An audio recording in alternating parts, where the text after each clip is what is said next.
பார்த்தாச்சு, தாயம் பார்த்தாச்சு. ஆனால் அந்த குழந்தைகிட்ட பேசணும்ல, அது ரொம்ப முக்கியமா இல்லையா? நம்ம நினச்சிக்கிறோம் பிறந்த குழந்தைலாம் பேசாதுன்னு. ஆனால் இப்போ ஏஐ டெக்னாலஜியில் எல்லா குழந்தையும் நம்மளோட சிறப்பாக பேசும். நமக்கு ஏஐ டெக்னாலஜி வேண்டாம். இப்போ இந்த புத்தகத்தை பற்றி சொல்லிட்டாங்க ஏற்கனவே.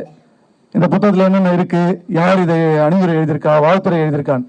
நான் என்ன பார்ப்பேன்னா, நம்ம வடிவமைப்பாளர் இந்த புத்தகத்தில் என்ன ஃபாண்ட் போட்டிருக்காங்க, முதல்ல நல்லா இருக்குமா, இந்த எழுத்து என்ன என்ன எழுத்து, எந்த மாதிரி பேப்பர் போட்டிருக்காங்க, எந்த பதிப்பகம் பண்ணியிருக்காங்க, என்ன லேஅவுட் பண்ணியிருக்கிறாங்க, எந்த மாதிரி அட்டைப்படம் பண்ணியிருக்காங்க. இதில் பார்க்கும்போது எனக்குள்ள ஒரு மார்க் போட்டுப்பேன். இந்த புத்தகத்துக்கு எவ்வளோ கொடுக்கலாம், 100க்கு எவ்வளோ கொடுக்கலாம் அப்படின்னு யோசிப்பேன்.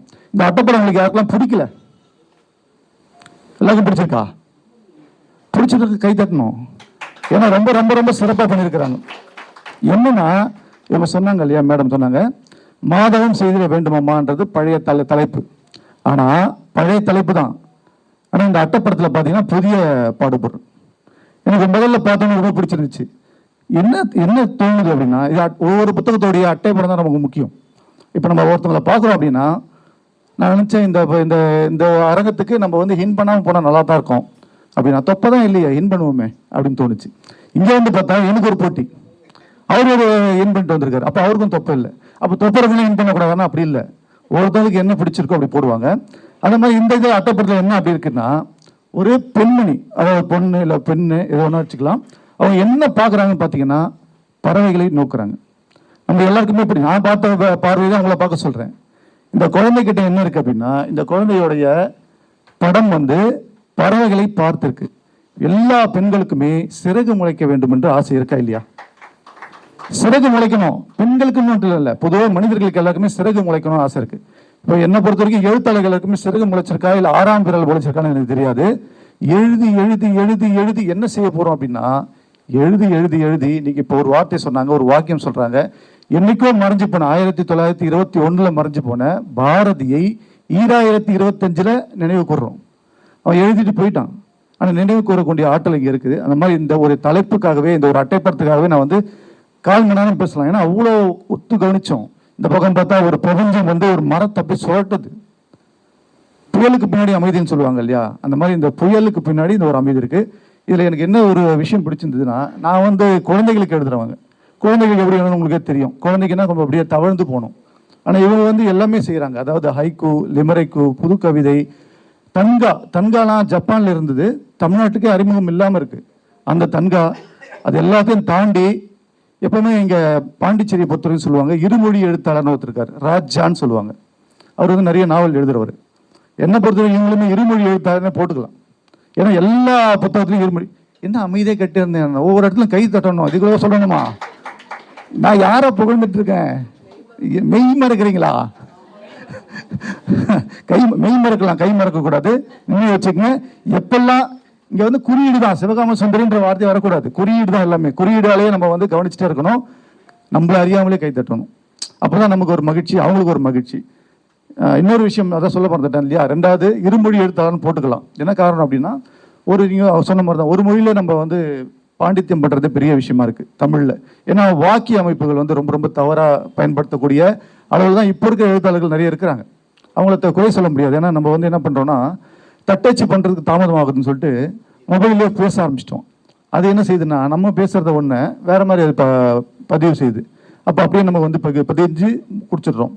அப்படி இல்லாமல் இந்த புத்தகத்தில் ரெண்டு மொழியில் இவங்க பண்ணியிருக்கிறது ரொம்ப ரொம்ப சிறப்பான ஒரு விஷயமா இருக்கு. இதில் என்ன ஒரு விஷயம் நான் எதிர்பார்த்தேன் அப்படின்னா, இந்த சினிமா இயக்குநர்கள்லாம் பார்த்துருப்போம் இல்லையா, சார் நான் ஒரு லைனில் கதை சொல்கிறேன் அப்படின்னு சொல்லுவாங்க. ரஜினியோ விஜயோ பார்க்கும்போது ஒரே ஒரு லைனில் கதை சொல்கிறேன். அந்த ஒரு லைனில் என்ன சொல்லிடுவாங்க, ஒரு லைனில் அவங்க சொல்கிறது தான் அந்த படத்துக்கான அந்த கால் ஷீட்டு கொடுக்குறது. ஒரே ஒரு லைனில் சொல்கிறது. இப்போ பார்த்தீங்கன்னா இந்த ஒரே ஒரு பேரா உள்ள வரும்போது 2 பேர் கை கொடுத்தாங்க. உள்ள வரும்போது 2 பெண்மணிகள் கையை கூப்பிட்டாங்க வச்சுக்கல, இல்லை இங்கே பார்த்துருக்கீங்க வரவேற்பில். பார்த்தோன்னே நமக்கு கோபம். ஏன்னா இவ்வளோ டிராஃபிக்கை தாண்டி வரோம், எங்கடா ஸ்டேஷன் ரோடுன்னு போட்டிருக்காங்க. நமக்கு மயிலாப்பூர் தெரியும், இந்த மாமலம் தெரியும், அது உள்ள எங்கே இருக்குது இந்த சந்து அப்படின்னு பார்த்தா, நீங்கள் போய் ரைட் ஹேண்ட் சைடில் கட் பண்ணுங்கள் சார் அப்படின்னு சொல்லுவோம். நம்ம ஊரில் எப்பவுமே தமிழில் தான் பேசுவோம். போய் ரைட்டில் கட் பண்ணுங்க, ரைட்டில் கட் பண்ணி லெஃப்ட்டில் கட் பண்ணால் வந்துடும் அப்படின்னு சொல்லி தமிழில் சொன்னாங்க. நானும் முயற்சி பண்ணி பார்க்குறேன், எங்கடா இந்த தெருவே காணுமேன்னு பார்க்குறேன். அப்போ சொன்னாங்க, கோயிலுக்கு பின்னாடி இருக்கு பாருங்க, அதுதான் அந்த தெரு தான். நாங்கள் அங்கே வந்து பார்க்கும்போது இங்கே வந்து பார்த்தா இடம் இல்லை, வண்டி ஓட்டுறதுக்கு இடம் இல்லை. எனக்கு ஒரு பயம். ஏன்னா சென்னையில் வந்து நீங்கள் சரியாக விட்டீங்கன்னா வண்டியை தூக்கிடுவாங்க, நீங்கள் ராங்காக விட்டீங்கன்னா தூக்க மாட்டாங்க. நீங்கள் பார்த்துருக்கீங்களா ஒரு சாலையிலே ஓரத்தில் எங்கே பார்த்தா நகைச்சுவை கூட பஞ்சமா, சிரிக்க கூட முடியலையா, அவ்வளோ மோசமாக பேசிகிட்டு இருக்கேன் நான். தெரியல. அதாவது சாலை ஓரத்தில் வண்டி நிறுத்தினா ஒன்றும் சிக்கல் கிடையாது, நடு ரோட்டில் நிறுத்துறாங்க, அது பிரச்சனை இல்லை. ஆனால் நீங்கள் பிளாட்ஃபார்மில் ஏறி நின்றீங்கன்னா வண்டியை தூக்கிட்டு போயிடுவோம். அந்த மாதிரி பயந்துகிட்டே இருந்தேன். அவர் சொன்னார் காவலர், இல்லை நீங்கள் போங்க, இது நான் பார்த்துக்கிறேன், ஒன்றும் பயப்படாதீங்கன்னாரு. இல்லை சார் இது 60,000 ரூபா வண்டி சார், நான் பார்த்துறேன் சார், நீங்கள் போங்க சார். இல்லை தூக்கிட்டு போகிற வரைக்கும் பார்ப்பீங்களா, இல்லை தூக்கத்துக்கு முன்னாடி பார்ப்பீங்களான்னு. அதெல்லாம் ஒன்றும் இல்லை சார், போங்க சார் வீட்டில். சார் அந்த மாதிரி இவங்ககிட்ட வந்து பார்த்தீங்கன்னா இந்த முதல் பேரா அப்படின்றது வந்து என்னவா இருக்குன்னா, ரொம்ப ஆச்சரியப்பட்டு முதல் பேராக 2 முறை படிச்சிருக்கேன். ஏன்னா கவிதை தான் 2 முறை படிக்கணும். அதாவது ஒரு வரியை வந்து 2 முறைக்கு வந்து கவிதை படிக்கணும். நாவலை படிக்க முடியுமான்னு எனக்கு தெரியல. நாவலாக எழுதியிருக்காங்களா இல்லை நாவலை கவிதை எழுதியிருக்காங்களான்னு தெரியல. அந்த பேரா மட்டும் சொல்கிறேன். ஏன்னா கதைகள் சொல்கிறதுக்கு ஏற்கனவே சொல்லிட்டாங்க பாதி, இன்னும் கொஞ்சம் சொல்லுவாங்க.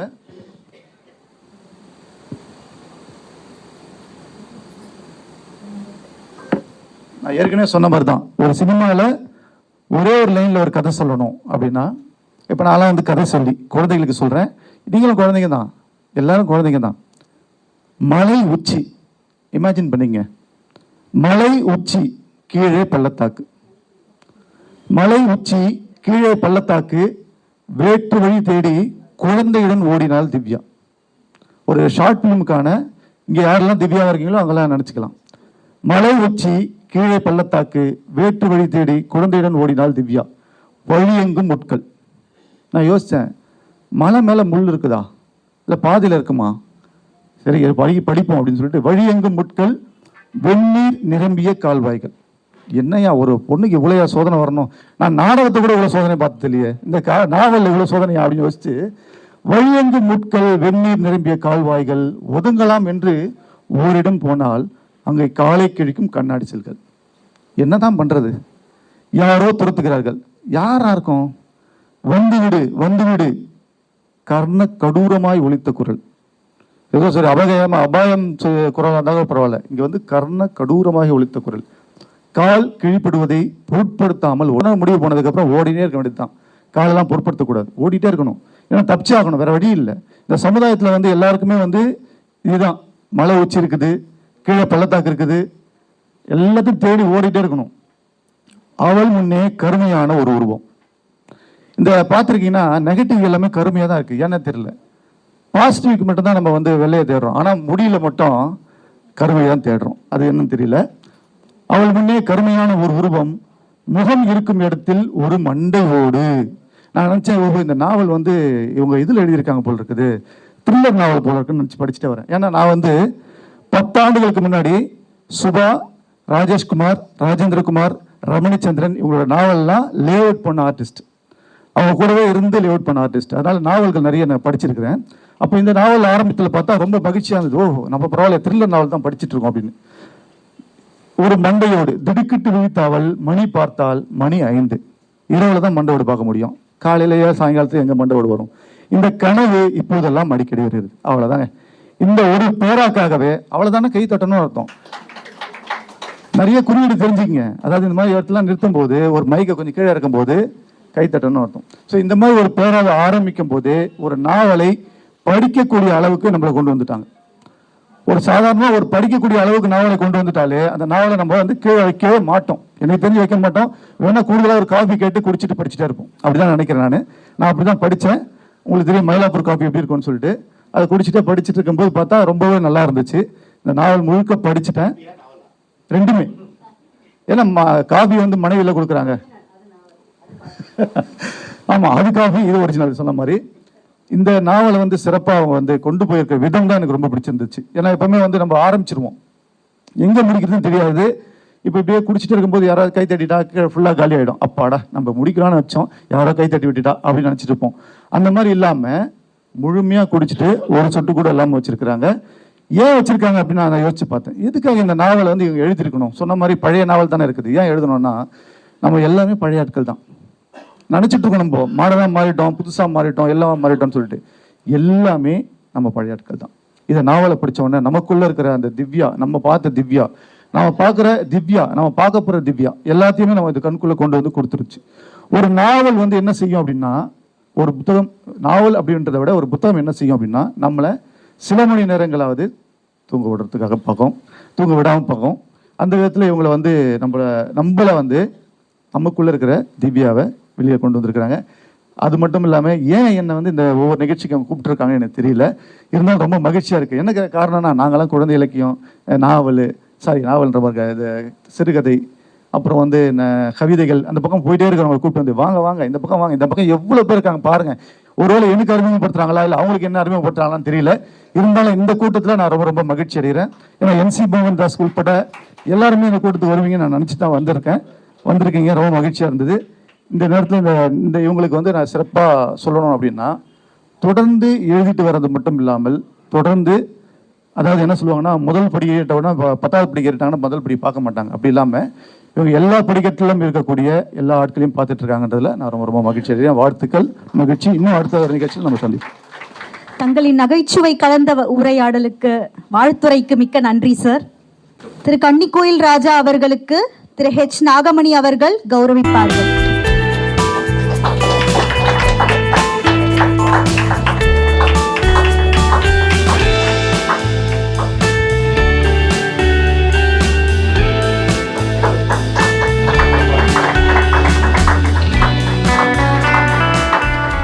நரம்பியல் மற்றும் தோல் மருத்துவர், கதை, கட்டுரை, நூல் விமர்சனம், திறனாய்வு என்று எழுத்துலகில் செயல்பட்டு வருகிறார். தொலைக்காட்சி மூலம் மருத்துவ ஆலோசனைகளையும் இலக்கிய விமர்சனங்களையும் வழங்கி வருகிறார். தனது படைப்புகளுக்காக பல்வேறு விருதுகளையும் பெற்றுள்ளார். மருத்துவ துறையிலும் எழுத்து துறையிலும் சாதித்து வரும் டாக்டர் J. பாஸ்கரன் அவர்களை வாழ்த்து வழங்க கனிவுடன் அழைக்கிறோம். எல்லோருக்கும் என்னுடைய மாலை வணக்கம். ஒருத்தர் பேராக சொன்னால் எனக்கு கொடுத்த 10 நிமிஷம் போயிடும். அதனால் மேடையில் அமர்ந்திருக்கும் பெரியோர்களுக்கும் முன்னே அமர்ந்திருக்கும் பெரியவர்களுக்கும் என்னுடைய வணக்கத்தை தெரிவித்துக் கொள்கிறேன். போடியம் இல்லாமல் பேசுறது கொஞ்சம் கஷ்டம். ட்ரெஸ் போட்டுன மாதிரியே தெரியல, பயமாக இருக்குது. போடியம் வந்து நமக்கு ஒரு கான்ஃபிடன்ஸ் கொடுக்கும். அது கொஞ்சம் பிடிச்சிக்கலாம் நடுங்கும்போது. இவங்க வேதா மேடம்லாம் பக்கத்தில் இருக்காங்க, இந்த பக்கம் லதா தருவன் பரிசாக வாங்கிட்டு இருக்குங்க.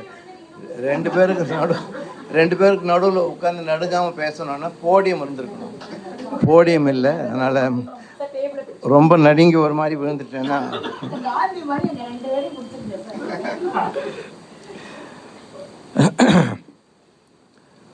ஒரு புத்தக வெளியீடு அப்படின்னா என்னை பொறுத்த வரைக்கும் புத்தகம் வெளியிடுறது செகண்டரி தான். முதல்ல என்னை பொறுத்த வரைக்கும் என்னுடைய நண்பர்கள், உறவினர்கள், நலம் விரும்பிகள் எல்லாரையும் கூப்பிட்டு ஒரு கெட் டுகெதர் வைக்கிறது தான் எனக்கு. ஃப்ரெண்ட்ஸ் எல்லாம் வராங்க, ஸ்கூலில் படித்தவங்களாம் கூட வருவாங்க. எல்லாரையும் கூப்பிட்டு ஒரு புக் ரிலீஸ் பண்ணுறது. அத்தனை பேர் புத்தகம் வாங்க நம்பவே மாட்டேன், நிச்சயம் வாங்க மாட்டாங்க. ஆனால் அந்த புத்தக வெளியீடு என்பது மறக்க முடியாத ஒரு நிகழ்வாக இருக்கணும் அப்படின்னு நான் நினச்சிட்டு அது மாதிரி பண்ணுறேன். ஏதோ அட்லீஸ்ட் ஒரு டிஃபனாவது நல்லா இருக்கணும், புக்கு தான் நல்லா இல்லை அப்படின்னு சொல்லும்படியாக வச்சுடுவோம். அப்படி இல்லாமல் இந்த புத்தக வெளியீட்டு விழா மிக நிறைவாக, யாரை கேட்டாலும் அவங்களோட ரிலேட்டிவாக இருக்காங்க. பாதி பேர் ரொம்ப க்ளோஸ் ஃப்ரெண்ட்ஸாக இருக்காங்க. ஆமாம், யாரை கேட்டாலும் கவிதை எழுதுவாங்கன்றாங்க, சிறுகதை எழுதுவாங்க, நாவல் எழுதுவாங்க. அப்போ யார் படிப்பாங்கன்னு நான் கேட்டேன். என்ன மாதிரி 2 பேர் இருக்காங்க அப்படின்னு சொன்னோன்னே சந்தோஷமாயிட்டேன். முதல்ல மடிப்பாக்கம் வெங்கட் வந்து எனக்கு ஃபோன் பண்ணி ஒரு புஸ்தகத்துக்கு ஒரு ஃபோர்வேர்டு எழுதணும் அப்படின்னு சொன்னேன். நான் சொன்னேன், யாரோட புஸ்தகம்னு கேட்டேன். பேர் சொன்னார். எனக்கு தெரியவே தெரியாது அவங்களே அப்படின்னு. அவங்களுக்காவது என்ன சொல்லியிருக்கீங்களே என்னை பற்றி அப்படின்னு. இல்லை சார், நீங்கள் எழுதி கொடுங்க சார், நல்லாயிருக்கும் சார் புக்கு அப்படின்னு. ஸோ என்ன புஸ்தகம் அது அதையாக சொல்லுங்கள். ஒரு ஆப்புனைவா அப்படி தானே சொல்கிறாங்க, நான் ஃபிக்ஷன், ஃபிக்ஷனா நான் ஃபிக்ஷனா அப்படிங்கிறத தமிழில் ரொம்ப கஷ்டப்பட்டு கேட்டேன். ஆப்புனைவான்னு கேட்டேன். அவர் இல்லை அது ஒரு நாவல் சார், குறுநாவல் கொடுங்க, எழுதி கொடுங்க அப்படின்னா. சரி, அட்லீஸ்ட் இந்த சாக்கில் ஒரு குறுநாவலாக அதை படிக்கலாம்னு சொல்லிட்டு அப்படி தான் வாங்கினேன். எந்த ஒரு எதிர்பார்ப்பும் இல்லாமல் ஒரு நாவல் படிக்கலாம் அப்படின்னு சொல்லிட்டு வாங்கினேன். வாசிப்பு என்பது நமக்கு சுவாசிக்கிற மாதிரி, அது இல்லைன்னா ரொம்ப கஷ்டம். ஒரு நாளைக்கு ஒரு 10 பக்கமாவது படித்தே ஆகணும், எதையாவது படிக்கணும். மளிகை கடையிலேருந்து இப்போல்லாம் வரதில்லை, இப்போலாம் பிளாஸ்டிக் பையில் கொடுக்குறாங்க. முன்னெல்லாம் கூம்பு மாதிரி கட்டி கொடுப்பாங்க நியூஸ் பேப்பரில், அதிலலாம் உட்காந்து படிக்கிறது. அதில் என்ன நியூஸ் இருக்கணும், அதில் வித்தியாசமான விஷயம்லாம் கிடைக்கும். ஆமாம், சரஸ்வதி பூஜை அன்றைக்கி புத்தகத்துக்கு கீழே வைக்கவே தோணாது. அது அந்த மாதிரி. ஸோ அதான் அந்த மாதிரி படிக்கிறதுக்கு ஒரு வாய்ப்பு என்பதற்காகத்தான் இந்த புத்தகத்தை நான் முதல்ல எடுத்தேன். அடுத்த விஷயம் என்னென்னா, ரொம்ப சின்ன புத்தகம், சீக்கிரம் முடிச்சிடலாம். அது ஒரு புத்தகம் முடிச்சா கணக்கு ஆகிடும்ல. அதனால் ஒரு நல்ல குறுநாவலை வாசித்த திருப்தி இருந்தது இந்த நாவலை முடித்த போது. படிக்கணுங்கிறது இன்னொரு ரீசன் நான் சொன்னேன்னா உங்களுக்கு பாதி பேருக்கு ஆச்சரியமாக கூட இருக்கும். அவங்களோட பேர் எனக்கு ரொம்ப பிடிக்கும். அவங்களுக்கு பிடிச்ச காரணம் வேறு, எனக்கு பிடிக்கிற காரணம் இனிமேல் தான் சொல்ல போகிறேன். நான் பிறந்து வளர்ந்த இடம் சிதம்பரம். அந்த ஊரில் நடராஜாவோட பக்கத்தில் இருக்கிறது சிவகாம சுந்தரி. அந்த சிவகாம சுந்தரி எனக்கு கிளினிக்கில் கூட உட்காந்துருக்கும் போது யாராவது சிவகாம சுந்தரி பேர் என்னன்னு பார்த்து சிவகாம சுந்தரி என்னம்மா சிதம்பரமா நீ சார் எப்படி சார் கண்டுபிடிச்சிங்கன்னு. இதுனா கண்டுபிடிக்கிறது அங்கே தான் வச்சுருப்பாங்க. வெளியில் எங்கேயும் அபிதகு ஜாம்பால் சிவகாம சுந்தரி வெளில வைக்க மாட்டாங்க, அந்த ஊர் பக்கத்தில் தான் வைப்பாங்க.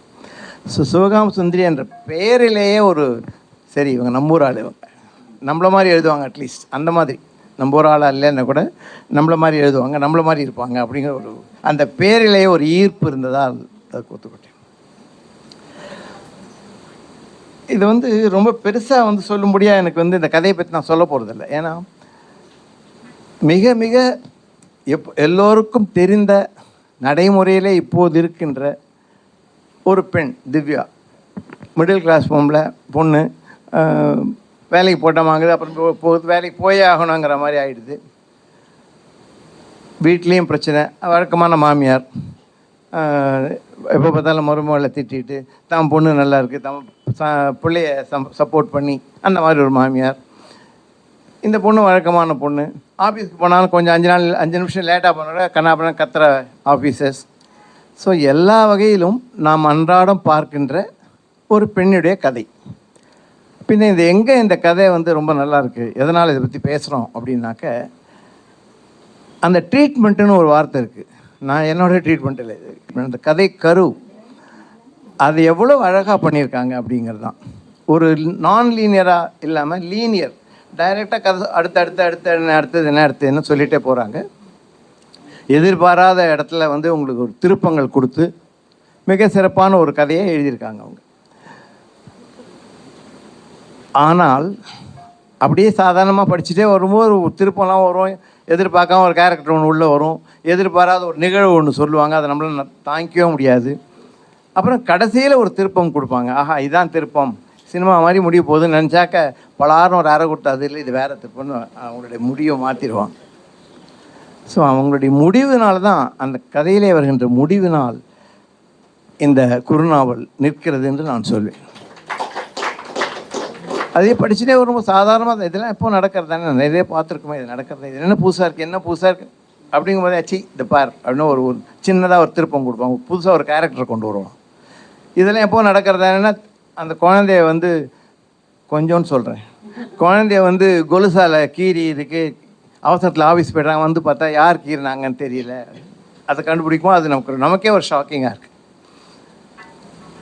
நான் மனசில் உண்மையாக அதான் நினச்சேன். கடைசி கிளைமேக்ஸ் போது என்ன சினிமா மாதிரி இப்போ எழுதிட்டாங்களே ஐயோ அப்படின்னு நினச்ச போது சினிமா மாதிரி தான் இருக்குது. ஆனால் முடியும் இப்போ இருக்கிற சினிமா மாதிரி இல்லை, இது வேறு, இந்த திவ்யா வேறுபட்டவள், நீ நினைக்கின்ற சினிமா கதாநாயகி அல்ல அப்படின்னு முடிக்கிறாங்க ரொம்ப அழகாக. ஆனால் அந்த கதையை இங்கெல்லாம் வாங்கி வாங்கி வாங்கி படிங்க, மிக சிறப்பாக இருக்கும். இது இந்த கதையை பற்றி நான் சொல்ல நினைத்தது அவ்வளோதான். இவங்களோட பன்முகத்தன்மை, அவங்களோட முன்னாடி அவங்கள பற்றி எழுதியிருக்காங்க. அது படித்த உடனே இவங்க சொன்ன மாதிரி தான், இவங்க வேறு மாதிரி சொன்னாங்க. நான் நினச்சேன் ஆல்ஃபபெட்டிக்கல் அதில் இருக்கிற அத்தனை எழுத்தையும் அவங்க போட்டுட்டாங்க பின்னாடி மாற்றி அப்படின்னு. இவங்க சொன்ன மாதிரி ஒரு டப்பாவில் போட்டு குலுக்கி போட்டுட்டாங்க. அவ்வளோ டிகிரி வாங்கியிருக்காங்க. ஒரு மூச்சு விடாமல் படிக்கிறேன், MSc, BIT, PG, DCA, PhD physics. அவங்க பேரோட நீளமாக இருக்குது, அதுக்காக தான் அவங்க பெருசாக சிவகாம சுந்தரி நாகமணின்னு வச்சுருக்காங்க. அதுவே பெரிய பேர், அதோட அதிகமாக படிச்சிருக்காங்க. ஒரு ஸ்கூல் டீச்சர் அப்படிங்கிறனால அந்த குழந்தைகளுடைய மனோபாவம் தெரிந்தவங்க. அதனால் அந்த குழந்தைய பற்றி சொல்லும்போது கூட அந்த மாதிரி ஒரு விவரணையெல்லாம் வந்தது நடுவில். பொதுவாக இந்த கவிஞர்கள் உரைநடை எழுதினா அதுக்கு ஒரு அழகு வந்துடும். சாதாரணமாக நாம் எழுதும் உரைநடைக்கும் இப்போ ராஜ்குமார் வந்திருக்கார், அங்கே டிஎன் ராதாகிருஷ்ணன் இருக்கார், அந்த மாதிரி கவிஞர்கள் எழுந்த உரைநடைக்கும் வித்தியாசம் இருக்கும். வைத்தீஸ்வரனுடைய கதைகள்லாம் படிச்சிங்கன்னா அதில் ஒரு வரியான கடை அப்படிங்கிற மாதிரி ஒரு வரி எழுதுவார். மாடியிலிருந்து பார்த்து கொண்டிருந்தான், தூரத்திலே இருந்த மலையில் ஒரு மலை அடிவாரத்தில் ரயில் போகிறது. அதை நம்ம என்ன சொல்ல, மலை அடிவாரத்தில் ரயில் போகிறதுதான்னு சொல்லுவோம். வைத்தீஸ்வரன் எழுதுகிறார், அந்த மலைக்கு ஒரு அரணா கயிறு கட்டின மாதிரி ட்ரெயின் போயிட்டுருக்கு அப்படின்னு. அதுபோல தான் வண்ணதாசன் அவர்கள் கதையெல்லாம் படித்தோன்னா நிறைய கவிதைத்துவமான விஷயங்கள் இருக்கும். அந்த மாதிரி தான் இவங்களும் கவிதைத்துவமாக எழுதியிருக்காங்க நிறைய இடத்துல. ஒரே ஒரு இது மட்டும் படிக்கிறேன்.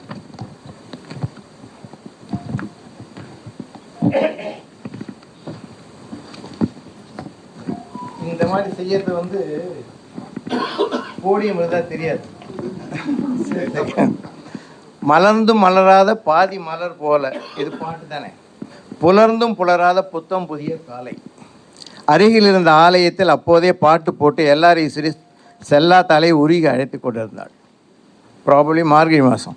அந்த சூழலை ஒளியாக்க அழகிய ஆரஞ்சு நிறத்தில் ஒளிர ஆரம்பித்தான் கதிரவன். யார் வீட்டிலும் சுப்பிரபாதம் ஒலித்து இனிமை கூட்டியது.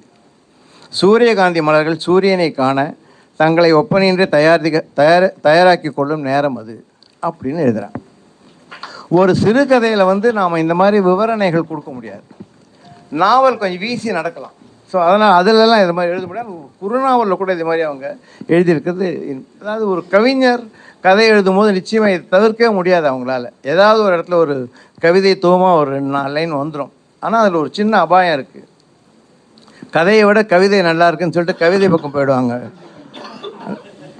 கதையை விட்டுட்டு கவிதையை பற்றி யோசிச்சுட்டு இருப்பாங்க. ஸோ அதனால் அந்த அபாயம் இருந்தாலும் கவிதையை நேசிப்பவர்கள் இந்த உரைநடையை நிச்சயமாக நேசிப்பாங்க.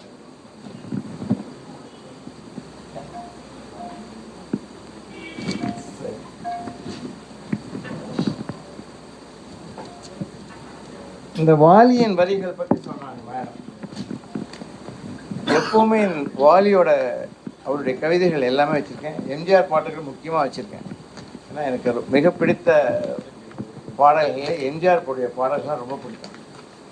அதுக்கு 13ஆம் பக்கம் அந்த ஒரு கவிதையை நான் எடுத்து எழுதினதுக்கு காரணம் இவங்க புக்கை படிச்சு எனக்கு அதுதான் ஞாபகம் வந்தது.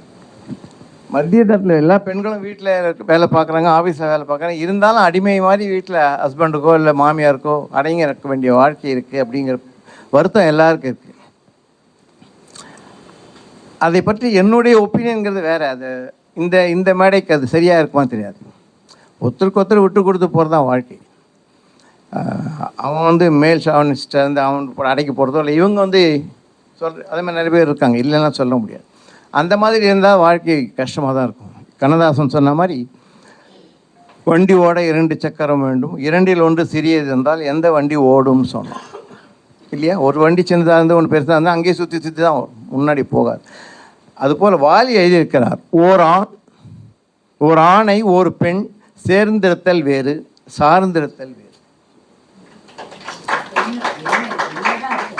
சேர்ந்திருத்தல் அப்படிங்கிறது அவன் ஹஸ்பண்ட் ஒய்ஃப் அட்ஜஸ்ட் பண்ணி வாழ்க்கை வாழ. அவர் ஒன்றும் நீ தான் வசதி நான் வசதின்னு சொல்ல, விட்டு கொடுத்து போங்க. அதான் சார்ந்திருத்தல் வேறு. ஐயோ இவர்கிட்ட விட்டேன்னா நான் என்ன பண்ணுவேன்? அவளுக்கு அந்த மாதிரி ஒரு சூழ்நிலை இருக்குது. இந்த திவ்யாவுக்கு குழந்தைக்கு அம்மாவாக இருக்கேன். இந்த குழந்தையோட எதிர்காலம் கருதி நான் இவனோட இருக்க வேண்டியிருக்கு. இந்த ஹஸ்பண்ட் ஆனால் அவ்வளோ நல்லவனாக இல்லை. அப்படிங்கிறது போது சார்ந்திருக்க வேண்டியிருக்கு. அவர் சூழ்நிலையினால் சார்ந்திருக்கிறாள்.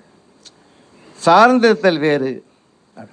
ஸோ சேர்ந்திருத்தல் என்பது முன்னது பேரு, சேர்ந்துக்க பெரிய கொடுப்பனை, பின்னது ஊரு, நமக்கு வைதி அப்படிங்கிறது அவ்வளோ அழகான கவிதை. அதனால் இந்த கவிதை வாலியருடைய இந்த கவிதை இந்த கதைக்கு ரொம்ப ஆப்டாக அதனால் எழுதினேன். அதுக்கு பிறகு அவர் சொல்கிறார் அதே இதில் இன்னொரு கவிதை. உலகே உனக்கு ஒரு தகவல், கொஞ்சம் கவனி, மாறி இருக்கிறது பெண்மயில்களின் அகவல், அதில் ஓர் அறிவு தொனிக்கிறது, அவ்வறிவை அது மேலும் அன்றாடம் நுனிக்கிறது, செத்தும் சாகாதிருக்கும் செல்லம்மாள் புருஷனின் செவிகளில் அது இனிக்கிறது, அவன் தாசனின் அனல் விழியும் பனிக்கிறது. அதாவது இப்போதெல்லாம் முன்ன மாதிரி இல்லை, பெண்கள் வீட்டில் வந்து நாங்கள் அடிமையாக இருக்கோம் அப்படின்னு கிடையாது. அவங்கெல்லாம் எழுத்து நிற்கிறாங்க, வேலைக்கு போகிறாங்க, ஏரோப்ளேன் ஓட்டுறாங்க, அப்பப்போ ஹஸ்பண்டையும் ஓட்டுறாங்க. அது அது அது ஹஸ்பண்டை பொறுத்தது. அதனால் எல்லாவற்றிலும் முன்னுக்கு வந்துட்டு இருக்காங்க பெண்கள்லாம். ஆனால் அடிமையான வாழ்க்கையெல்லாம் போயிடுது பின்னாடி. இதில் வந்து நான் எப்போவுமே ஒத்துக்க மாட்டேன். அந்த காலத்து பெண்கள் கூட வீட்டிலேருந்து அவங்க மைக்ரோ மேனேஜ் பண்ணுவாங்க. 10,000க்கு பின்னாடி நின்று அவங்க கண்ணாட்டினா தான் மாமா வாசல் எஸ் சொல்லுவார், இல்லைன்னா சொல்ல முடியாது. அந்த வீட்டில், கிராமத்து வீட்டில் இருக்கிற மாமி அந்த 10,000க்கு பின்னாடி ஒளிஞ்சிருந்து அவங்க தலையாட்டினா தான் இவர் எஸ் சொல்லுவார். ஆமாம், அட்லீஸ்ட் ஒரு 20 மணி நேரம் இருக்கணும் இல்லை. ஸோ எப்போவுமே இந்த இந்த ஒருத்தருக்கு இந்த விட்டு கொடுத்து போகிறதுங்கிறது இருக்கிறது தான். ஒருத்தருடைய பர்மிஷன்லாம் இன்னொருத்தர் பண்ண மாட்டாங்க. ஸோ அதை தான் அவர் சொல்லுகிறார். இப்போது மாறி விட்டது அப்படின்னா இப்போ வெளியில் தெரியுது, அவ்வளோதான். முன்ன தெரியலை, இப்போ தெரியுது. எல்லாருக்குமே தெரிகிற விஷயம். அதான் சொல்கிறேன், முன்ன மாதிரி இல்லை, இப்போ மயில்கள் அகவல் கேட்கிறது அப்படின்னு சொல்லிட்டு இந்த மாதிரி பெண் விடுதலை பற்றி பேசி நிமிர்ந்த நன்னடையும் நேர்கொண்ட பார்வையும் பாரதி சொன்னார். அந்த மாதிரி பெண்கள் இப்போ இருக்கிறதுக்கு அந்த பாரதிக்கு ரொம்ப சந்தோஷமாக இருக்குது. அப்படிங்கிறதும் பாரதியோட வட்டில் பாரதிதாசன், பாரதியை அப்படியே அவ்வளோ குரு மாதிரி நினச்சிட்டு இருந்த பாரதிதாசனுக்கும் ஒரு சந்தோஷமாக இருக்குது. அப்படிங்கிற அந்த கதையோட கருவை இந்த 2 செய்திகள் கவிதைகளும் சொல்கின்றன. அப்படிங்கிறனா அது 2ஐயும் நான் என்னுடைய ஃபோர்வேர்டில் எழுதியிருந்தேன். இந்த மாதிரி ஒரு கதை எழுதுறதுங்கிறது அவ்வளோ ஈஸி இல்லை. கஷ்டமான விஷயம்லாம் எழுதுறதுலாம் ஈஸி. ரொம்ப ஈஸியாக எழுதுறது தான் ரொம்ப கஷ்டம். புரியும்படியான ஒரு நான் லீனியராக ஸ்ட்ரெயிட்டாக ஒரு கதை சொல்லி படிப்பவர்களுக்கு வந்து சுவாரஸ்யமாக கடைசியில் ஒரு சின்னதாக ஒரு படிப்பினையோடு முடிக்கிறது அப்படிங்கிறது அவ்வளோ சாதாரணமான விஷயம் இல்லை. இவங்க நிறைய நாவல் எழுதியிருக்காங்க, நிறைய கவிதைகள் எழுதியிருக்காங்க, நிறைய கட்டுரைகள் எழுதியிருக்காங்க. வில்லுப்பாட்டு வேறு பாடுவாங்க. நான் நினச்சேன் இங்கே ஒரு வில்லுப்பாட்டு இருக்குமோன்னு. வில்லுப்பாட்டு பாடுவாங்க. அப்புறம் ரேடியோவில் நிறைய ப்ரோக்ராம் பண்ணியிருக்காங்க, டிவியில் ப்ரோக்ராம் பண்ணியிருக்காங்க. இந்த மாதிரி ஒரு மல்டி ஃபேசட்டட் உமன் அவங்க வந்து ஒரு நாவல் எழுதியிருக்காங்கன்னு நிச்சயமாக சிறப்பாக தான் இருக்கும். அதுவும் பெண்ணை பற்றி அப்படிங்கும்போது நிச்சயமாக சிறப்பாக தான் இருக்கும். அதனால் இந்த கதையை எல்லாரும் வாங்கி வாசிங்க. மிகச்சிறப்பான ஒரு நாவலை வாசித்த திருப்தி உங்களுக்கு இருக்கும். சொல்ல விட்ட கடைசி விஷயம் மொழிபெயர்ப்பும் அவங்களுக்கு வருது. அதனால தான் இப்போ என் கதையெல்லாம் யாராவது மொழிபெயர்க்க மாட்டாங்களா? தெலுங்கில், ஒரு மலையாளத்தில், ஒரு கன்னடத்தில், இங்கிலீஷில், அப்படி நாங்களாம் வாசலில் நின்று பார்த்துட்டே இருக்கோம். ஒருத்தரும் திரும்பி கூட பார்க்க மாட்டேன்றாங்க. அவங்க அதெல்லாம் பார்க்கல. நீங்கள் என்னடா பண்ணுறது, நானே பண்ணிக்கிறேன். அது ரொம்ப பெரிய வரம். அவங்களே டிரான்ஸ்லேட் பண்ணியிருக்காங்க. அதுக்காக அவங்களுக்கு ஸ்பெஷலாக ஒரு அடிஷ்னல் பாராட்டு. இந்த புத்தகத்தை எல்லோரும் வாங்கி படிங்க. குறுநாவல் அப்படின்றா கூட பேர் தான் குறுநாவல். இது உண்மையிலேயே மிக நல்ல நெடு நாவலாகவே நினைக்கக்கூடிய அளவிலே கருத்து சொல்கிறது. வாய்ப்புக்கு நன்றி, வணக்கம். தங்களின் அணிந்துரையால் மேலும் இந்நூல் அழகு பெற்றுள்ளது என்பதை தெரிவித்துக் கொள்கிறோம். தங்களின் உரைக்கு மிக்க நன்றி சார். டாக்டர் ஜே பாஸ்கரன் அவர்களை எழுத்தாளர் மடிப்பாக்கம் திரு வெங்கட் அவர்கள் கௌரவிப்பார்கள்.